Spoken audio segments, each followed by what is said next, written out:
तो guys welcome, आप सभी का एक बार फिर से स्वागत है हमारे साथ लूसेंट सीरीज जुड़ने में। उम्मीद आप सब ठीक होंगे, आप सबको पिछली वीडियोस पसंद आई होंगी गाइज। तो अगर हम देखा जाए तो अभी तक हमारा अर्ली मेडिवल इंडिया कंप्लीट हो चुका है, जो कि 1206 तक कंप्लीट हो चुका है गाइज। ओके, तो वेट में, अच्छा हाँ, तो हमने स्टार्टिंग किया था 605 से, ठीक है। 605 से लेकर 1206 तक हमारा अर्ली मेडिवल इंडिया ख़त्म हो चुका है। ओके, अब आज हमारी स्टार्टिंग होगी इसके आगे से। आज हम पढ़ेंगे गाइस सल्तनत पीरियड, जिसका समय क्या है 1206 से लेकर तो 1526। बट गाइस वीडियो काफ़ी ज़्यादा लंबी होने के कारण, टॉपिक बीच में ज़्यादा होने के कारण, इसलिए मैंने थोड़ी शॉर्ट वीडियो रखी है, ठीक है। तो हमारा सल्तनत पीरियड या फिर जिसको आप मेडिवल पीरियड कहते हैं, द मिड मेडिवल पीरियड, तो 2 वीडियोज़ में आएगा। ओके, शुरू करते हैं आज का टॉपिक, चलो। ओके, सो आज हम पढ़ेंगे सल्तनत पीरियड, जिसका समय है 1206 से लेकर 1526 तक। ओके, तो उसके बाद 1526 में आके गाइस जब लास्ट डायनेस्टी होती है, जब हम पढ़ेंगे लोधी डायनेस्टी, तो उसको हरा के जब बाबर जो है मुगल शासक जो है मुगल रूल जो है इसके आगे शुरू कर देता है गाइस। नाउ तो सबसे पहला टॉपिक हमारा आता है दिल्ली सल्तनत, तो बैकग्राउंड ऑफ दिल्ली सल्तनत। तो सबसे पहली जो डायनेस्टी आती है, जो सबसे पहले जो वंश आता है, वो दिल्ली सल्तनत आता है। दिल्ली सल्तनत में स्लेव डायनेस्टी आती है और दिल्ली शासन इसको बोलते हैं ना। चलते हैं आगे। द फर्स्ट मुस्लिम इन्वेजन, अभी यहाँ पर डायनेस्टी स्थापित नहीं हुई guys. The first Muslim dynasty हम देखते हैं वो थी स्लेव डायनेस्टी, ठीक है। बट अभी उसकी स्थापना नहीं हुई है। ओके, उससे थोड़े से समय पहले की बात चल रही है अभी, और किस तरह से अब दिखाएंगे, अभी पता लगेगा कि हमको इंडिया में इन्वेजन हुआ था उस तरह से, किस तरह से, और यहाँ पर स्थापना होती है उसकी। चलो ना, first Muslim invasion in India was Mohammad bin Qasim 712। देखो मोस्ट इंपॉर्टेंट गाइस, एमसीक्यूज में भी आता रहता है कि इंडिया में सबसे पहले फॉरेन मुस्लिम इन्वेजन कब हुई थी, 712 AD में। ओके ना, Mohammad bin Qasim invaded India in 1712 and conquest Sindh which became the province of Umayyad खिलाफत। अच्छा नाउ, ये बड़ी लंबी स्टोरी है, ठीक है। सिंध के राजा होते थे, तो उन्होंने अपना एक जर्नल को भेजा था, विच इज़ मोहम्मद बिन कासिम। तो उन्होंने आके यहाँ पर सिंध के एरिया को कब्जा कर लिया था। बट अगर गाइस के पीछे लंबी स्टोरी अगर आपको पढ़नी हो तो BHIC 132 हमारा जो चैप्टर है, उस जो सीरीज़ है उसमें जाके ज़रूर देख लेना। ओके, वहाँ पर उन्होंने पूरी स्टोरी बताई हुई है सिंध की, ठीक है ना। उसके बाद मोहम्मद बिन कासिम ने आके उस एरिया को कनकर कर लिया होता है और उमैयद खिलाफत के टेरेटरी में उसको मिला देते हैं। फर्स्ट तुर्क इन्वेजन मोहम्मद गजनवी इन्वेजन, तो देखो फर्स्ट मुस्लिम इन्वेजन जो थे वो थी 712 में मोहम्मद बिन कासिम के द्वारा। बट फर्स्ट टर्क इन्वेजन जो थी इंडिया में, महमूद गजनवी ने की थी गाइस। महमूद गजनवी ने कब किया था, 998 से लेकर 1030 AD तक 2-3 बार आया था, ठीक है। Now Sultan Mahmud of Ghaznavi led about 17 expedition to India. Now जो तुर्क का जो राजा था, एक लुटेरा बोल सकते हो आप, ठीक है, जिसका नाम था महमूद गजनी। देखो मोहम्मद गोरी और आगे आएगा गाइस, एक आएगा मोहम्मद गोरी और गजनी। तो एक्चुअली मैक्सिममली बच्चे जो कंफ्यूज जाते हैं गजनी और गोरी में, ठीक है। तो ये आता ना, स्टार्टिंग में जो सबसे पहले आया था जिसने 17 बार इंडिया पे हमला किया था, वो महमूद गजनवी था, ठीक है। महमूद गजनी था जिसने इंडिया पे 17 बार आक्रमण किया था। Okay, and enrich himself by taking away the wealth from India, अपने आप को बहुत अमीर कर लिया था, क्योंकि इंडिया में उस समय भारत को आपको पता ही है कि सोने की चिड़िया कहा जाता था। तो बहुत सारा अपने साथ बहुत ज़्यादा सारा सोना लेके जाता था, ठीक है। In 1025, he attacked and raided the most celebrated Hindu temple, Somnath Temple, which is in Gujarat. आपको पता ही होगा guys, that lies on the coast of extreme south of Kathiawar. The temple was destroyed in 1026 में, ठीक है।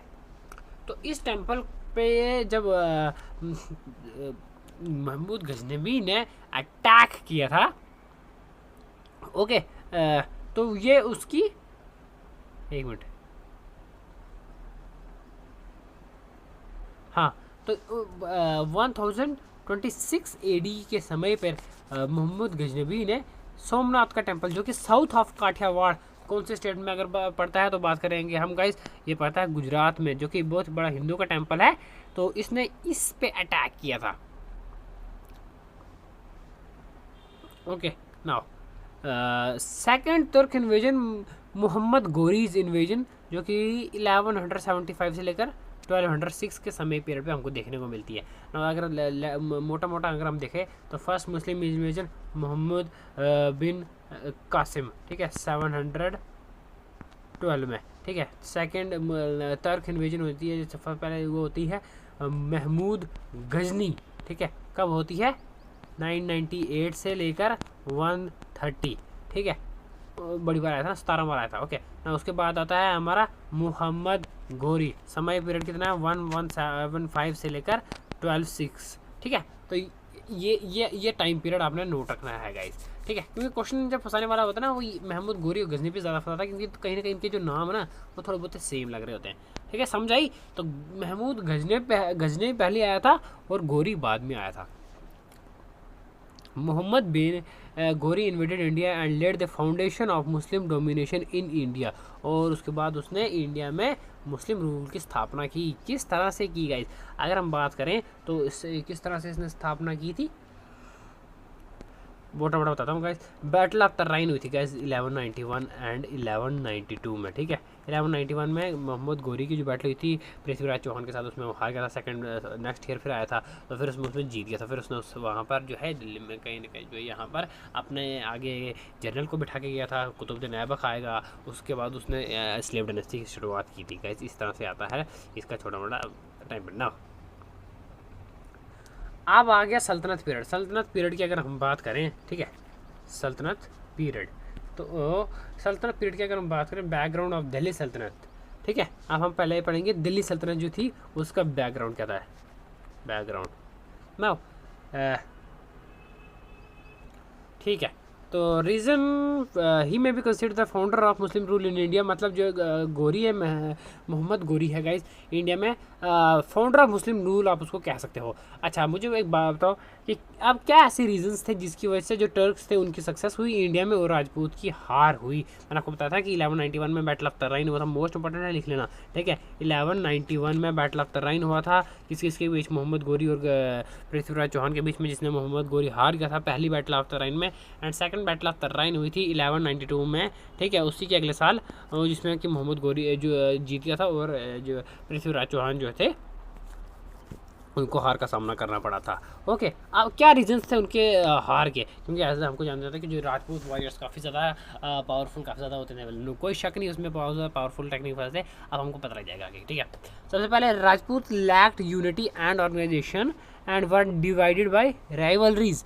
सो राजपूत की सबसे पहली जो बड़ी प्रॉब्लम थी वो थी कि लैक ऑफ यूनिटी, क्योंकि गाइस देखो उनके यूनिटी नहीं थी एक दूसरे के बीच, उन दोनों काफ़ी सारे देखो हर एक छोटे से टेरिटरी का अलग अलग राजा होता था, तो उसको अपनी प्रतिष्ठा बचाने के लिए, अपनी बनाने के लिए वो एक दूसरे राजा से कहीं ना कहीं उनके बीच में अपना एरिया बढ़ाने के लिए और एरिया ज़्यादा से ज़्यादा कन्कर करने के लिए उनके बीच हमेशा एक दूसरे के साथ दुश्मनी होती ही थी, और बहुत सारी दुश्मनी राइवलरी की वजह से भी वो हारे थे। फर्स्ट रीज़न था there was no central government, कोई एक सेंट्रल गवर्नमेंट नहीं थी। मैंने आपको बताया ना, अलग छोटे छोटे अलग अलग प्रोविंस के अलग अलग राजा थे, छोटे छोटे प्रोविंस बड़े होते थे, तो कोई उनको एक सेंटर से एक कमांड करने वाला नहीं था कि जब बाहर का कोई बंदा अटैक करेगा तो आप सारे इकट्ठा हो जाना, वैसे वाला नहीं था, ठीक है। Rajput kingdoms were small and scattered, छोटे थे, और ठीक है, मैंने आपको पहले बताया था छोटे छोटे थे। Now, the Turks were better organized and took advantage of lack of mutual cooperation among the Rajputs. जो टर्क्स थे वो काफ़ी ज़्यादा जुट में आते थे, भीड़ में आते थे, ओके, और म्यूचुअल एग्रीमेंट होते थे उनका। टर्क्स का होता था कि भाई जाएंगे, लूटेंगे, जो मिलेगा सब बराबर बांटेंगे, ठीक है। तो उनका इतना ज़्यादा सिस्टम होता नहीं था कि कोई महाराज पहले and all that, okay. Next, Delhi सल्तनत। दिल्ली सल्तनत की गाइस हम जब बात करते हैं तो 1206 से लेकर 1526 तक इसका दिल्ली सल्तनत आती है। उसके बाद आता है मुगल एम्पायर आता है, ठीक है। मुगल एम्पायर होता है 1526 से लेकर 1707 तक, औरंगजेब के टाइम तक। एक्चुअली तो 1800 तक था, बट मेन जो होता था ना। Mohammad Ghori conquest become the nucleus of the new political entity in the Indian Delhi सल्तनत। उससे पहले यहाँ पर राजाओं का रूल होता था, राजपूत का रूल होता था, बट मोहम्मद गौरी ने जब कनकेस्ट किया इंडिया को, जब हराया पृथ्वीराज चौहान को, तो वो बन गया nucleus of political entity in India, मतलब सेंटर न्यू एंटिटी बन गया ओके, जो कि अब इस इंडिया पे रूल करने वाला था ना। This period can be divided into 5 distinct periods. अब जो इसके आगे आने वाले जो सल्तनतें थी, डायनेस्टीज जो थी, इन सब डायनेस्टीज को आपने 5 हिस्सों में डिवाइड करना है, ठीक है। 5 डायनेस्टीज आएंगी आगे। कौन कौन सी है देखते हैं, आगे बताइए क्या। हाँ ओके, यहाँ पर गया। तो सबसे फर्स्ट हमारी आती है द स्लेव डायनेस्टी। ओके, सबसे पहले आती है स्लेव डायनेस्टी। गाइस इसका नाम स्लेव क्यों है, क्योंकि अगर आप आगे जाके पढ़ेंगे ना, तो इसमें जो कि हर 1-2 रूल के बाद जो मेन कनकरेंट रूलर आता है, वो कहीं ना कहीं स्लेव होता है, गुलाम होता है। जैसे जब मोहम्मद गौरी आया, ठीक है, मैं आपको बताता हूँ इसकी स्टोरी। जैसे मोहम्मद गौरी आया, ठीक है, मोहम्मद गौरी का जो स्लेव था उसे हमने साथ लाया था कुतुबुद्दीन ऐबक को, ठीक है। जब वो चला गया तो कुतुबुद्दीन ऐबक जो है रूलर बन गया। कुतुबुद्दीन ऐबक के बाद इल्तुतमिश आता उसका slave.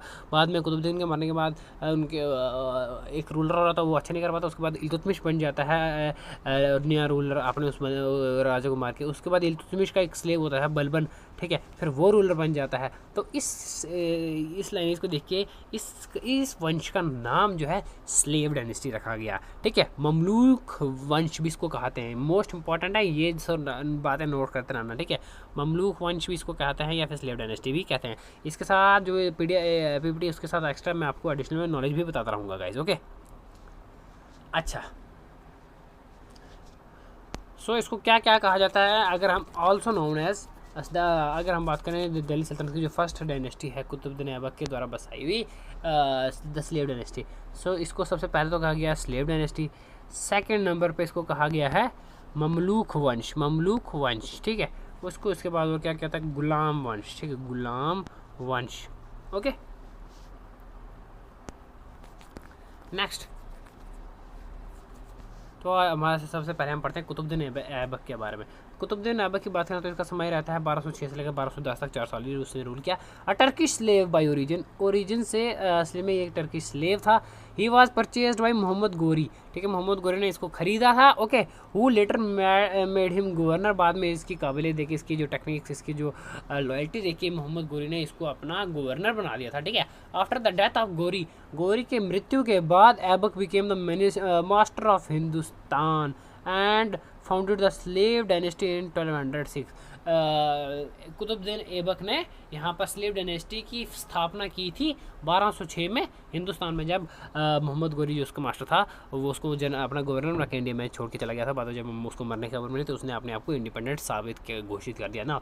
For his generosity he was given the title of lakh Bakhsh, the giver of lakhs, मतलब उसको दान पुण्य करने का, काफ़ी लुटाने का शौक था, इसलिए इसको लाख बख्श, ठीक है, द गिवर ऑफ लैक्स कहा गया हुआ है। अगर हम बात करें ही died in 1210 by playing Chaugan और पोलो। मोस्ट इंपॉर्टेंट देखो गाइस, मोस्ट इंपॉर्टेंट है, इसको मैं बोल रहा हूँ, इसको नोट करना कि कुतुबुद्दीन ऐबक की डेथ कैसे हुई थी, चौगान खेलते हुए, पोलो खेलते हुए। गेम पता ही हो गया आपको, घोड़े पे बैठ के लाइक हॉकी की तरह एक बॉल को एक गोल में डालना होता है, ठीक है। तो उसको सिर्फ 4 बंदे खेलते हैं। अगर आप करें पोलो की बात तो गाइस 4 प्लेयर होते हैं इसमें, ठीक है। तो कुतुबुद्दीन ऐबक की जो डेथ हुई थी चौगान पोलो खेलते हुए हुई थी।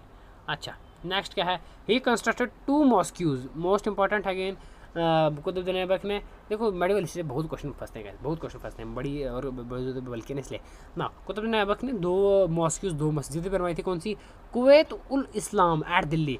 कौन सी वाली बनाई थी, कुवैत उल इस्लाम, कहाँ पर बनाई थी, दिल्ली में। नेक्स्ट कौन सी है, एंड 2.5 दिन का झोंपड़ा, ठीक है, 2.5 दिन का झोंपड़ा एट अजमेर। कौन सा, 2.5 दिन का झोंपड़ा कहाँ पर बनाया था, अजमेर में। तो 2 मॉस्क्यूज किसके द्वारा, कुतुबुद्दीन ऐबक के द्वारा जो बनाई गई थी, वो आप ज़रूर याद रखना, ओके। चलें आगे, चलो नेक्स्ट अगर हम पढ़ते हैं तो Aibak was great partner of learning and patronise writers like Hasan un Nizami, author of Taj ul Maasir, and Fakhruddin, author of Tarikh Mubarak शाही। देखो दोनों के दोनों इंपॉर्टेंट, अगेन मैं फिर बोलूँगा कि ये दोनों के दोनों बुक्स अगेन इंपॉर्टेंट है और ये दोनों के दोनों ही ऑथर अगेन इंपॉर्टेंट है, ठीक है। तो इन दोनों बुक्स को याद रख लेना। नेक्स्ट अगर हम बात करते हैं तो आता है शामसुद्दीन इल्तुतमिश। इसके बीच में बहुत सारे रूल आते हैं, लेकिन हमको पता है क्योंकि हमने लेसन से स्टार्ट किया, इसमें सिर्फ इंपॉर्टेंट दिया हुआ है, तो इसलिए हम ये इंपॉर्टेंट ही पढ़ेंगे सिर्फ। उसके बाद जो नेक्स्ट पावरफुल रूलर आता है, डोमिनेट रूलर आता है, वो था शामसुद्दीन इल्तुतमिश। ओके, शामसुद्दीन इल्तुतमिश, इसका समय आता है 1211 से लेकर 1236 तक इसने रूल किया होता है, ठीक है। Now he was a slave of Qutubuddin Aibak. Qutubuddin Aibak का ये भी गुलाम था, and occupied the throne of Delhi in 1211 after deposing Aram Bakhsh, ठीक है। आराम बख्श कुतुबुद्दीन ऐबक के बाद बना था, तो उसके बाद उसको डिपोज करके ये रूलर बन गया था, जो कि इल्तुतमिश है, शामसुद्दीन इल्तुतमिश, जो कि इसका स्लेव था कुतुबुद्दीन ऐबक का। Now he was very capable ruler, बहुत कैपेबल रूलर था, बहुत ही ज़्यादा प्रभावशाली रूलर था, okay. And is regarded as real founder of Delhi Sultanate. ना अगर बात की जाए, founder of Delhi Sultanate was Qutbuddin Aibak, but the real founder का मतलब गए समझते हो कि इसके समय पे कहीं ना कहीं दिल्ली सल्तनत अपने पीक पे था, मतलब एक अच्छी तरीके से पूरी चारों ओर उसने अपने रूट्स जो है जमा ली थी, समझे, जड़ें जमा ली। तो इस that is why he may be called, you can say called as the real founder of Delhi सल्तनत। He made Delhi its capital in place of Lahore, ठीक है। तो इसने अपनी कैपिटल जो है दिल्ली को बनाया था लाहौर की जगह पे। कुतुबुद्दीन ऐबक के समय पे दिल्ली नहीं लाहौर थी कैपिटल। नाउ नेक्स्ट अगर हम बात करते हैं शामसुद्दीन इल्तुतमिश की, he saved Delhi from the wrath of Genghis Khan, okay, the Mongol leader by refusing shelter to Khwarizm Shah whom Genghis was chasing. ना चंगेज़ खान की अगर हम बात करें तो उस समय पे मंगोलों की एक परेशानी काफ़ी ज़्यादा आ चुकी थी गैस हमारे नॉर्थ में, ठीक है, इंडिया के नॉर्थ में, अफगानिस्तान एंड ऑल दैट, उस समय तो हर जगह पे पहुँच गए थे। अगर आपको मंगोल के बारे में देखना है कि किस तरह से उन्होंने सेंट्रल एशिया में तबाही मचाई थी, तो एक वेब सीरीज़ है यूट्यूब अवेलेबल है फ्री में भी, उसका नाम है अर्तुगरुल गाजी, आप उसको देख सकते हो, जिसमें बताया गया कि किस तरह से मंगोल्स जो थे उन्होंने लगभग ओवरऑल सेंट्रल एशिया पे ही कब्जा करना मतलब हो ही गया था उनका, ठीक है। उसके बाद वो इंडिया आते बचे, लेकिन इंडिया में आए नहीं, कहा जाता है इंडिया में मंगोल्स नहीं आए थे।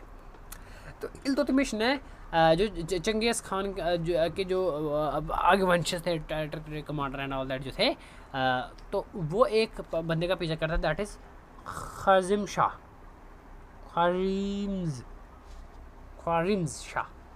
तो वो उसको चीज़ करते हैं, बाद में इल्तुतमिश के पास पहुंचा वो मदद मांगने के लिए, तो इल्तुतमिश ने उसको मना कर दिया, ठीक है, जिसकी वजह से तभी मंगोल्स नहीं आए थे, नहीं तो अगर ये तो मंगोल आ जाते थे ना। अगर आगे बात करें, ही इंट्रोड्यूस द सिल्वर कॉइन, ठीक है, इसने सिल्वर कॉइन को इंट्रोड्यूस किया, जिसको कहा गया है टंका, क्या कहा गया है, टंका, ओके। एंड कॉपर कॉइन के इसको क्या कहा गया, जीतल, ठीक है, जीतल। Now he organized the ICTA system and has introduced reforms in civil administration and army which now certainly paid and recruited। देखो इसने कितने सारे रिफॉर्म्स लाए हैं, जिसकी वजह से कहीं ना कहीं इसके एडमिनिस्ट्रेशन में अच्छी रिजल्ट आएंगे। तो अगर हम बात करें इल्तुतमिश की, शामसुद्दीन इल्तुतमिश की, तो इसने कॉपर और सिल्वर के जो कॉइन है इंट्रोड्यूस किए। कॉपर के कॉइन की अगर हम बात करें तो उसको जीतल कहा गया है, और जो सिल्वर की अगर हम बात करें तो उसको टंका कहा गया है। इसने इक्ता सिस्टम को ऑर्गेनाइज़ किया, इसने आर्मी और सिविल एडमिनिस्ट्रेशन में रिफॉर्म्स लाए, जिसमें कि न्यू जो सैनिक उनको रिक्रूट किया गया और उनकी सैलरी, उनकी पेमेंट के लिए भी प्रावधान बनाए, okay. Now he set up official nobility of slave known as Chahalgani Chalisa, most important है अगेन, और इसके आगे जाके बहुत बड़ा रोल आता है चहलगानी का, ठीक है। तो उसने नोबिलिटी थी, मतलब ग्रुप ऑफ 40 पीपल्स, ठीक है, ग्रुप ऑफ मतलब जैसे बोलते हैं समझदार लोगों के लिए, जो एक्सपीरियंस बड़े लोगों के, जो उसको एडवाइस करेंगे, एड एंड एडवाइस करेंगे समय तो समय पर, तो उसने उन लोगों का ग्रुप बनाया था, ठीक है, the group of 40 peoples which is Chahalgani Chalisa कहा गया है, ठीक है। बाद में इसको बलबन ने अबॉलिश किया था, क्योंकि बहुत ज़्यादा पावरफुल बन गए थे ग्रुप ऑफ 40 पीपल्स, हर रूलर को कहीं ना कहीं इंडायरेक्टली कंट्रोल करते थे, ठीक है। आगे जाके पढ़ेंगे। नेक्स्ट अगर बात करें, he completed the construction of Qutub Minar which was started by Qutbuddin Aibak. Qutubuddin Aibak ने, अगर हम बात करें गाइस इंपॉर्टेंट है, कुतुब मीनार, ठीक है, कुतुब मीनार की स्थापना की, मतलब उसकी कंस्ट्रक्शन स्टार्ट करवाई, बट पूरा कंप्लीट नहीं कर पाया था। उसके बाद he completed the construction of Qutub Minar की जो कंस्ट्रक्शन है इसी ने कंप्लीट की थी गाइस, ओके। इल्तुतमिश ने कंप्लीट जो है कुतुब मीनार की पूरा स्ट्रक्चर इसी के समय पे हुआ था। अच्छा चलो आगे चलते हैं। नाउ इसके बाद आता है he patronise Minhaj Siraj author of Tabaqat i Nasiri. तो ये का ऊपर ही हमने शायद पहले भी पढ़ा था, ओके ना। नेक्स्ट उसके बाद आता है रुकनुद्दीन, इसका बेटा आता है इल्तुतमिश का रुकनुद्दीन 1236 में, बट इतना ज़्यादा ये पावरफुल नहीं होता है जैसे कि मैंने पहले बताया। ही was a sun of Iltutmish and was crowned bye her mother. Iltutmish की मृत्यु के बाद उसकी माँ ने अपने उसके बेटे को रुकनुद्दीन को राजाभिषेक किया, ठीक है। Shah Turkon, after the death of Iltutmish, was deposed by Razia, daughter of Iltutmish, when he was set out of capital and curbed rebellion in Awadh against him. Okay, तो रुकनुद्दीन जब अपनी टेरिटरी से बाहर गया था तो उसके बाद उसको डिपोज किया किसने, Razia Sultana, the first and the only ruler of first Muslim women ruler of India, that is Razia Sultana. ना रजिया सुल्ताना के आगे यहाँ पर आता है वेरी मच गाइज, आप बोल सकते हो dashing and fearless queen. Okay, now though Iltutmish had nominated his daughter Raji Sultan as successor, Iltutmish को भी पता था कि उसकी बेटी जो है उसमें उतनी कैपेबिलिटी है इसको रूल करने की आगे, बट उस ज़माने में आप सोचो ना 1236 के ज़माने की बात है और वो लोग एक लड़की का जो रूल कैसे कर सकेंगे, ग्रुप ऑफ 40 पीपल जो कि कट्टर थे, ऑर्थोडॉक्स थे मुस्लिम, और वो how can they just bow their heads in front of a girl, right. So ये प्रॉब्लम थी। The nobles placed Ruknuddin Firoz on the throne, however Razia got rid of Ruknuddin and ascended to the throne, ठीक है। जो nobles थे उसने रुकनुद्दीन फिरोज को throne पर डालता, बट रजिया ने उसको खिलाफ रेबेलियन करके उसको डिपोज करके खुद रानी बन गई थी, ठीक है, सबसे बिना ज़बरदस्ती के लड़के। Okay, she was the first and only Muslim lady who ever ruled India, so you can say the first and the last female Muslim ruler in India, या फिर first women ruler of India obviously entirely. तो she was Razia Sultana. Okay, now next item बात करते हैं। She was popular among the people but was not accepted to the nobles, ठीक है।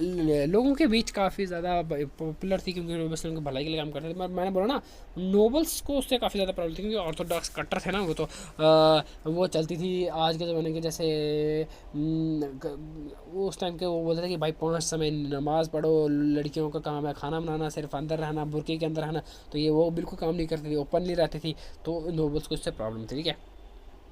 She further offended the nobles by her preference on for Abyssinian slave याकूत, ठीक है। आगे आता है अब एक स्लेव आता है याकूत, तो इसने बाद में उससे शादी कर ली थी। तो जो नोबल्स को ये पसंद नहीं था, ठीक है। तो बाद में जो ये याकूत था इसने इसको अपने टेरिटरी में एक अपने कोर्ट में बहुत ऊंचा स्थान दे दिया था। तो नोबल्स को प्रॉब्लम होगी, भाई ये कल का आया हुआ लड़के को इसने इतना ऊपर दे दिया हुआ है, तो लड़की को कुछ पता नहीं लग रहा, तो इसलिए उनको प्रॉब्लम बड़ी थी, वो चाहते थे कि हट जाए, ठीक है। सॉरी, याकूत से शादी नहीं की थी उसने, अल्तुनिस से शादी की थी, आगे जाके पता लगेगा ना।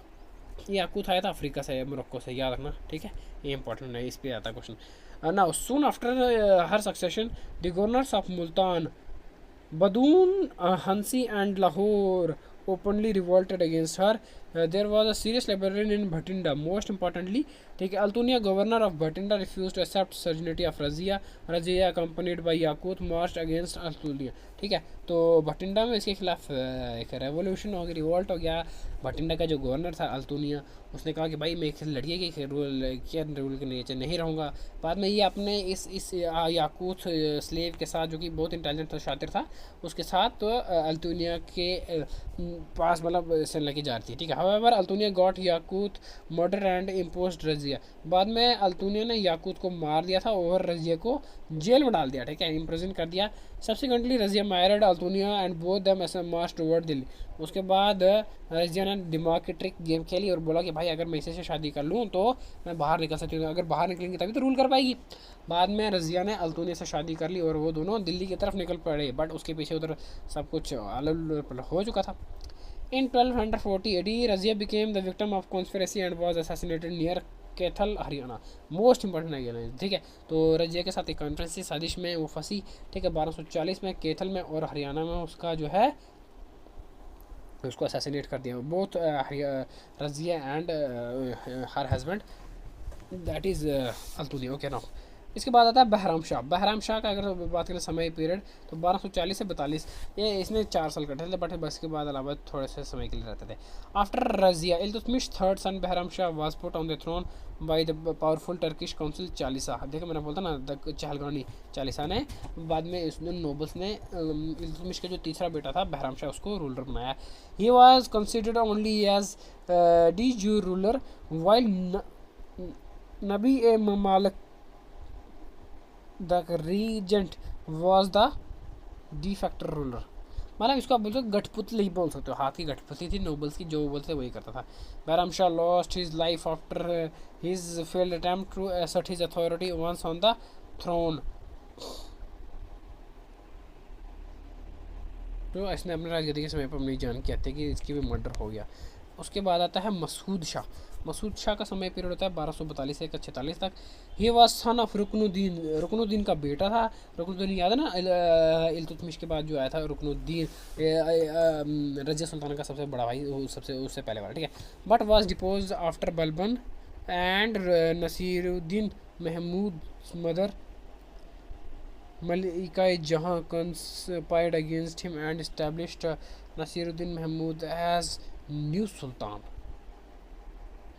सो नसीरुद्दीन मोहम्मद की जो माँ थी जिसको मलिका ही जहाँ कहा गया था, ठीक है, उसने कॉन्स्पायर करके अपने बेटे नसीरुद्दीन महमूद को मसूद शाह के बाद रूलर बनाया, मसूद शाह के बाद रूलर बनाया, ठीक है, जब मसूद शाह मर गया था, ठीक है ना। नसीरुद्दीन की बात करें तो नसीरुद्दीन का जो समय पीरियड है 1244 से लेकर 1266 तक रहता है।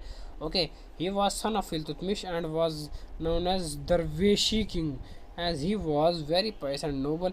ही डाइड इन 1266 ना। दरवेश का अगर बात करें तो उस समय के जैसे आवाज़ के साधु संत होते थे ना, तो उसके उस समय उनको दरवेश बोलते थे गाइस। तो मतलब काफ़ी पढ़ा लिखा एक नोबल, एक अच्छा जेंटल रूलर था ये इल्तुतमिश का बेटा। उसने 1266 तक रूल किया था। उसके बाद आता अगेन एक वापस से most powerful dominant ruler Delhi Sultanate में, स्लेव डायनेस्टी में, that is Ghiyasuddin Balban, very much dominated, ठीक है। 1266 में से लेकर 87 तक इसका समय पीरियड रहता है। Balban the throne in 1266। He broke the power of Chalisa. सबसे पहला काम इसने आके क्या किया, जो चहलगानी चालीसा ने खप मचाई थी, हर एक को कंट्रोल कर रहे थे, जो मर्जी जिस मर्जी उसको कंट्रोल करके अपने शहर में जाते थे, उसने उसको तोड़ दिया और उन सभी को कहीं ना कहीं अलग अलग करवा के मरवा दिया था।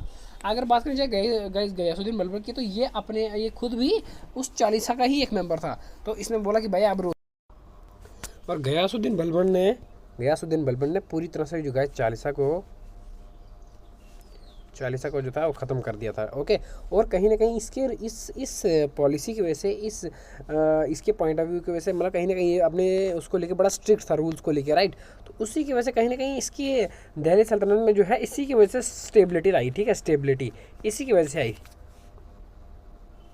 नाउ नेक्स्ट है to keep himself well informed Balban appoints spies, ठीक है। तो अपने आप को पूरी तरह से उजागर रखने के लिए, वेल इन्फॉर्म्ड रखने के लिए कि आसपास क्या हो रहा है उसके एडमिनिस्ट्रेशन में एंड ऑल दैट, तो उसने काफ़ी सारे स्पाइस, मतलब जासूस जो थे हर जगह पे छोड़े हुए थे, वो उसको हमेशा कंटिन्यू आके इन्फॉर्म करते रहते थे, ठीक है, ताकि उसके खिलाफ कोई कॉन्स्पिरेसी ना होती रहे। Okay, now he created a strong centralise army to deal with internal disturbances and to check Mongols who are posing a serious danger to Delhi Sultanate. तो उसने अपने एक बहुत ही सेंट्रलाइज और एक स्ट्रॉन्ग आर्मी बनाई, ओके, जो, और उस समय आप सबको पता है कि उसके कहीं ना कहीं जो बाउंड्री पे इंडिया के नॉर्थ में मंगोलों का काफ़ी ज़्यादा खतरा था, राइट। तो हम उनको स्टार्टिंग से देखते आ रहे हैं। तो उसने उससे भी टैकल करने के लिए बहुत सारे पॉलिसीज, बहुत सारे एक्शंस उठाए थे। हो गया ना। He establish the military department दीवान ए अर्ज।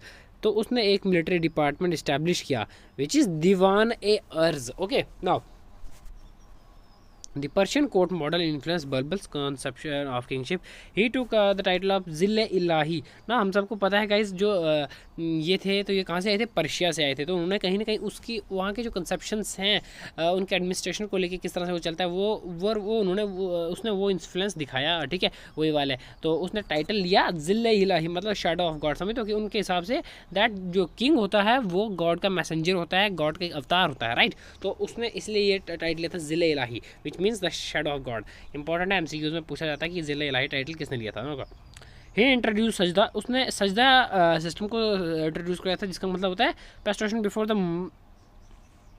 मोनार्क एंड पैबोस, ठीक है, पैबोस है। Kissing the feet of monarch as the normal form of, एक मिनट, नॉर्मल फॉर्म ऑफ सैल्यूटेशन। ना गाइज इसने दो सिस्टम्स जारी किए थे, एक था सजदा, ठीक है, और सजदा था ना, हाँ, एक था सजदा और एक था पैबोस। सजदा में आपको जब भी कोर्ट के सामने उसके सामने मतलब हाजिर होना है किंग के सामने, तो आपको झुकना पड़ेगा। ओके, पहले के ज़माने में जैसे हाथ से आज मस्ती करते हैं डाल, उसके समय आपको पूरा तरह से झुकना पड़ेगा। एंड पैबोस, उनके जो फीट हैं किंग के, उनको चूमना पड़ेगा। ओके, आशीर्वाद लेने के लिए, राइट। तो ये इसने ये रूल्स निकाले थे। Okay, now he destroy the Mewati राजपूता इन द दो where forest were out of and forts built. तो और किसने काफ़ी ज़्यादा राजपूत के साथ भी लड़ाइयाँ ली थी। Okay, now in the last days he overlook the सल्तनत of due to the death of his eldest and most loving son Mahmud and rebellion by his closest and most loved slave, that is Tughrid Mahmud, died fighting the Mongolians in 1285 while Tughril was captured and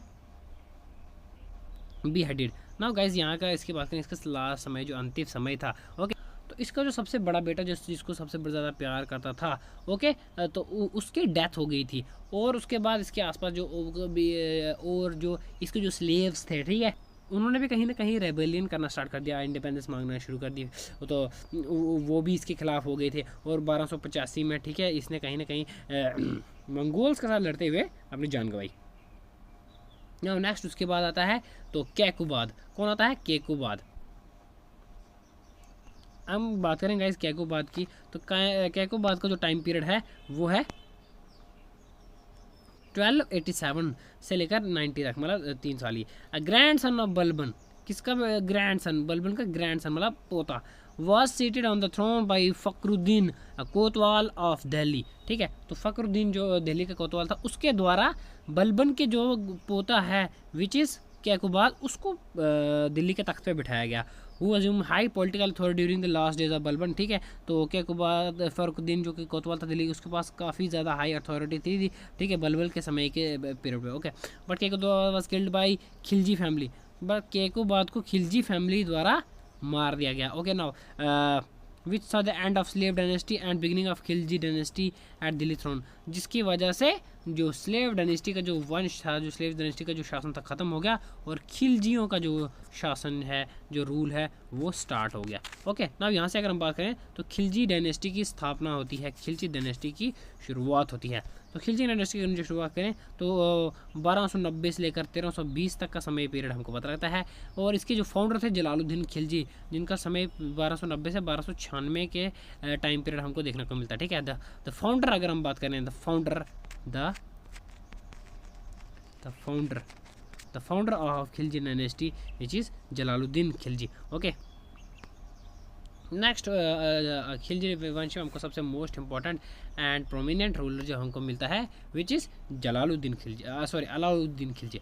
Alauddin Khilji was very powerful and very technique person. Okay, now he was nephew and son in law of Jalaluddin Khilji, ठीक है। तो जलालुद्दीन खिलजी का नेफ्यू और उनके दामाद थे, कि ठीक है, सन इन लॉ थे जलालुद्दीन खिलजी के। कौन? Alauddin Khilji. Alauddin Khilji killed him and succeeded the throne in 1296।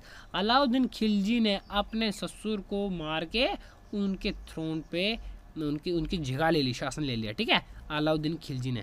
Okay, now he was the first Turkish Sultan of Delhi. तो तुर्क का पहला सुल्तान जो था दिल्ली का, वो था अलाउद्दीन खिलजी, ठीक है। Who separated religion from politics, जिसने कि धर्म को पॉलिटिक्स से अलग किया। He claim kingship no kingship. Okay, now Alauddin की अगर बात करें तो अलाउद्दीन इम्पीरियलिज्म। अलाउद्दीन नेक्स्ट गुजरात 1298, रणथंभौर 1301, मेवाड़ 1303, मालवा 1305, जेल्लोर 1311। ठीक है, देखो कितने ज़्यादा इसने कंकरेंस किए हैं, और इससे हमको बताता कि इसका डोमिनियंस कितना था, इसकी पावर कितनी थी, है ना क्या। इन डेक्कन अलाउद्दीन खिलजी लेड बाई मलिक कफूर। ठीक है, मलिक कफूर का जब गैस हम बात करें तो मलिक कफूर का हमको मेंशन मिलता है आगे जाके कि मलिक कफूर ये बड़ी बात कहीं कहीं ये बताया कि इसने खरीद के लाया था, कहीं कहीं ये बोला जाता है कि जलालुद्दीन खिलजी ने उसको गिफ्ट किया था मलिक कफूर। मलिक कफूर अगर हम बात करें गए तो मलिक कफूर जो है इसका पर्सनल सेक्रेटरी का बॉडी गार्ड था, बाद में इसने बहुत ज़्यादा आतंक मचाया था अलाउद्दीन के मरने के बाद।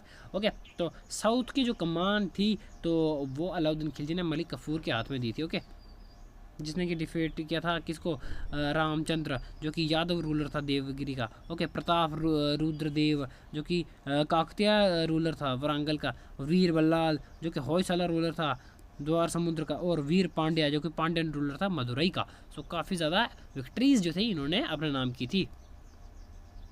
Okay, now administrative reform, one of the most important activity, one of the most important time period of the Alauddin Khilji. In order to avoid the problem created by the nobles, Alauddin issued 4 ordinance. ठीक है, तो जो nobles हैं उनके द्वारा interfere ना कर सकें इसलिए अलाउद्दीन खिलजी ने 4 ऑर्डिनेंस पास किए थे, 4 रूल पास किए थे। कौन कौन सा। First ordinance aim at the confiscation of the religious endowment and fee grant of land. ठीक है, नेक्स्ट है by second ordinance Alauddin recognise the spy system. Spy system में होता है ना, जासूस वगैरह हर जगह फैला देना ताकि न्यूज़ वगैरह खबर वगैरह पता लगती रहेगी गांव में लोग क्या बोल रहे हैं राजा के खिलाफ। ठीक है, now the third ordinance prohibit the use of wine. Very important guys, तो अलाउद्दीन खिलजी ने अपने समय पे शराब पे मनाही कर दी थी, शराब पे बैन लगा जाता है। ठीक है, now the fourth ordinance by Alauddin with laid on the noble should not have special gathering and they should not enter marry without his permission.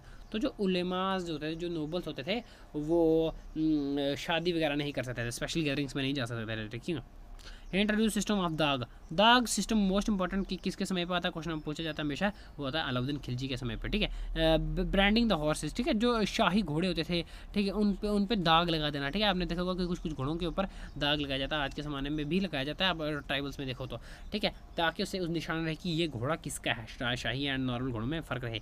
And next है चेहरा। ठीक है, descriptive role of the soldier. Soldiers के face पे वो लगा, आपने देखा होगा कि मुकुट टाइप का, मुकुट टाइप ना मूवीज़ में देखा होगा, और लोहे का हेलमेट एंड उस पर जो साइड पे आयरन की वो लगी होती हैं रिंग्स टाइप। ठीक है, तो ये उसने इंट्रोड्यूस किया था ताकि युद्ध में तीर वगैरह से जो है वो लोहे का हेलमेट बचा सके सोल्जर्स को ना। Alauddin order that all land was measured and then the share of state was to be fixed. कि लैंड किस इंसान के पास, किस फार्मर के पास कितनी लैंड है उसको मेजर किया जाए और उसके हिसाब से उस पर टैक्स लगेगा। Okay, now the post of special officer called मुखराज वॉज क्रिएटेड। ओके गाइस, यहाँ पर मुझे दिख नहीं रहा है, यहाँ पर क्या लिखा हुआ आप देख लेना। Okay, no the peasant had to pay produce and the as the land revenue. Okay, next क्या है, Alauddin sought to fix cost of all commodities. Alauddin हर एक चीज़ की एक प्राइस लगाता था। ठीक है ना, for purpose he set up 3 market at Delhi. इस काम के उसने दिल्ली में 3 मार्केट लगाए थे। 1 फॉर फूड ग्रेन, एक खाने पीने के लिए, second for the costly cloth and दूसरी चीज़ जो दूसरी जो मार्केट थी कॉस्टली महंगे कपड़े वगैरह के लिए जो थी, और तीसरी जो थी हॉर्सेज, स्लेव्स और कैटल्स, जहाँ पर घोड़े, गुलाम और कैटल्स वगैरह जो है बिकते थे। Each market was under the control of high officer called शाहना who maintained register of the merchant and strictly controlled the shopkeepers and the prices। ठीक है, ताकि कोई बाज़ार में हेर फेर ना हो जाए, कोई प्राइस ऊपर नहीं लगा रहा अपने मन से, एंड अपने मन से कुछ तो नहीं करा। ठीक है ना, सब कुछ जो है अंडर कंट्रोल रहे। The check on market was kept by 2 officer, दीवान ए रियासत एंड शाहना ए मंडी। Okay, now all goods for sale were brought to an open market called सारा अदल। ओपन मार्केट से होलसेल लगता था, वहाँ पर लगता था। Okay, now many forts were built by him and was most important of them was Alai fort. Alai fort was most important which was built by Alauddin Khilji. Okay, now he also constructed the Alai Darwaza. ठीक है, the entrance gate of Qutub Minar. Qutub Minar का जो entrance gate है अलाई दरवाज़ा जिसको कहा जाता है, तो वो अलाउद्दीन खिलजी ने बनवाया था, ये याद रखना। और कुतुब मीनार किसने बनवाया था, कुतुबुद्दीन ऐबक ने। He was built the palaces of 1000 pillars called हजार सुल्तान पैलेस ऑफ मतलब हज़ार पिलर का महल बनवाया था जिसको हज़ार सुल्तान कहा गया। He was pattern of art and learning. Aamir Khusro the poet musician was his famous court poet. Aamir Khusro जिसको तोताए हिंद भी कहा गया है वो उसके कोर्ट का पोइट था, ठीक है। उसके बाद इन 1316 after the death of Alauddin Khilji, 1316 में अलाउद्दीन खिलजी की मृत्यु के बाद मलिक काफूर कॉल्ड हज़ार दिनारी सीज द थ्रोन। उसके बाद मलिक काफूर ने काफ़ी समय तक जो है गद्दी पे पावर जमा ली अपनी। Okay now before Kafur died he nominated Shahabuddin Alauddin 6-year-old prince as king, but imprisoned the eldest son Prince Mubarak Khan. Kafur was killed by the loyalists of the royal family of Alauddin, ठीक है। तो उसने जो काफू जब अलाउद्दीन खिलजी 1316 के समय आसपास मर गया तो मलिक काफूर आया जिसको हज़ार दिनारी कहा गया हुआ है, उसको हज़ार दिनार में ख़रीद के लाया था। उसके बाद उसने अलाउद्दीन के जो सबसे छोटा बेटा जो 6 साल का था उसको प्रिंस घोषित किया। बाद में उसको भी जेल में डाल दिया गया। उसने मुबारक खान जो कि अलाउद्दीन खिलजी का सबसे बड़ा बेटा था उसको जेल में डाला। मलिक काफूर की अगर बात की जाए तो उसको जो राज घराने का जो सबसे लॉयल जो सबसे वफादार था उसके द्वारा मारा गया, ठीक है। नेक्स्ट अगर हम बात करें मुबारक खान के, तो जिसका समय पीरियड रहता है 1316 से लेकर 1320 तक, जिसको ये बनने नहीं देना चाहता था। Now after the death of Kafur Mubarak Khan was freed from prison and worked as regent of Shahabuddin. तो मलिक काफूर की डेथ के बाद जो है मुबारक शाह जेल से, जिसको जेल में डाला गया था, जेल से बाहर आ गया और उसके बाद इसको थ्रोन मिला। He capture the throne at the first opportunity he got. उसने जो राज सिंहासन है उसको पहली अपॉर्चुनिटी में ही हथिया लिया। He got but could rule only for years as he sank into डेवर्टी and he could not give up his dissipated life style. तो काफ़ी ज़्यादा लग्जरियस लाइफ जीना शुरू हो गया और उससे बाहर नहीं निकल पाया। ओके, बाद में इसकी डेथ हो गई थी, इसको थ्रोन से निकाल गया। He awarded with his lover Mubarak Hasan authority over army and places guard who soon obtain full control over sultan's palace. Mubarak Hasan was give the title Khusro Khan by Sultan and within month Khusro killed Mubarak Khan and assumed the title of Nasir Uddin in mid 320. Okay guys, next है Khusro Khan was killed by गाजी मलिक। तो खुसरो खान को किसने किया eliminate कर दिया गया गाजी मलिक के द्वारा, जो कि दियालपुर का गवर्नर था। And he tried to oppose rebellion by Ghazi Malik, ठीक है। And his son Fakhruddin Juna. This brought to end of Khilji dynasty and established the Tughlaq dynasty on the throne of Delhi. तो इस ऐसे लास्ट पे इस प्रोसेस से इस तरह से जो है दिल्ली का जो वंश, दिल्ली का जो राजवंश है वो ख़त्म होता है खिलजियों का, और उसके बाद आ जाता है कौन, तुगलक, ठीक है। तो गाइस हम तुगलक, और अब हमारे बच्चे एक तुगलक और एक बच्चे सैयद, ठीक है, सैयद। अब हम इनको पढ़ेंगे नेक्स्ट वीडियो में। उम्मीद है सबको पसंद आएगा। Thank you and bye bye.